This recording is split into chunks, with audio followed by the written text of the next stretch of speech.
Nahoře už. Proč nesmí být na mostě, Texi? Já ho jdu najít.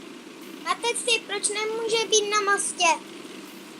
Ne, já potřebuji, já vám chci ukázat kopec, do kterého vyjedeme. Odsaď se rozjedem a skočíme na to. Já vím, jaký myslíš. A Jirka už na tom mostě byl. A kde seš teď? Já Jo, ty. jsem kousek od svojí vlajky. Tome, ty tam čekej, musíme se rozjet kopec. Tam je ale... Myslíš tamhle jste... Hej, ten kopec velký, myslíš, jak je tam to městečko? Ne, jak je tam taková ta čára, vole. Červená čára, co označuje hranici. No, já jsem u ní. Ne. Ale jsem?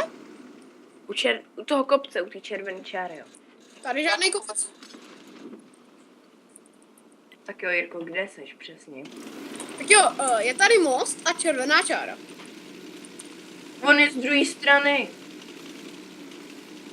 Ty musíš na tu druhou stranu, jak je město. To si nastavil.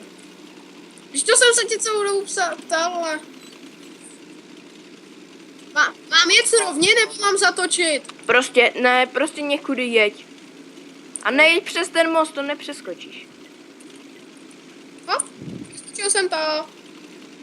Nepřeskočil vás tam a výjíždí. Teď mám tank, který to vyjede, vole, ten kopec. Nazdar, to trvalo, konečně. Takže hoši, přestaneme dělat pičoviny a pojedeme.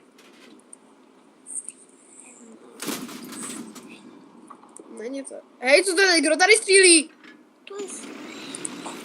Až 100%, Jirko, já nestřílím, já kdybych tě střelil, tak máš mugu v prdeli. A tady, ten má. On je červený. A to nevadí. Járu, přestaň ho navádět, aby do mě střelil, jinak Jirko, Ne, já jsem myslel, že je to někdo jiný. ještě co to máš. Jo, a kde? Do toho si střílejte, to je váš problém, to si vyříďte vy dva mezi sebou.